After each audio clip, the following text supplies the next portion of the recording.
पुण्यामधील दीनानाथ मंगेशकर रुग्णालयात गर्भवतीच्या उपचाराअभावी झालेल्या मृत्यूमुळे राज्यातील नागरिकांमधून तीव्र रोष व्यक्त होत आहे आणि या घटनेमुळे धर्मादाय रुग्णालयांबाबत प्रश्नचिन्ह उभं राहिलं आहे। राज्यातील 430 धर्मादाय रुग्णालयांपैकी सांगली जिल्ह्यात 29 रुग्णालय आहेत। या सर्व धर्मादाय रुग्णालयात धर्मादाय आयुक्त कार्यालयाने घालून दिलेल्या सूचनांचं पालन होते का हे पाहणं गरजेचं असल्याने लोकहित मंचचे अध्यक्ष मनोज भिसे यांनी जिल्हाधिकाऱ्यांना तसे निवेदन देऊन या सर्व रुग्णालयांवर धर्मादाय रुग्णालय असा फलक लावणं आवश्यक असल्यानं अशा रुग्णालयांना अशा तऱ्हेचा फलक लावणं बंधनकारक आणि सक्तीचं करावं आणि तसा आदेश काढण्यात यावा अशी मागणी मनोज भिसे यांनी जिल्हाधिकारी यांच्याकडे केलेली आहे।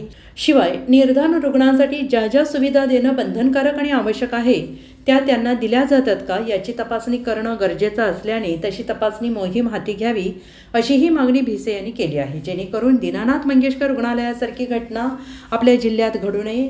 यावेळी गणेश थोरवे, अबक्र, तहसीलदार आदी उपस्थित होते। लोकहित मंच सांगलीच्या वतीने आज आम्ही जिल्हाधिकारी साहेबांनी एक निवेदन दिलं।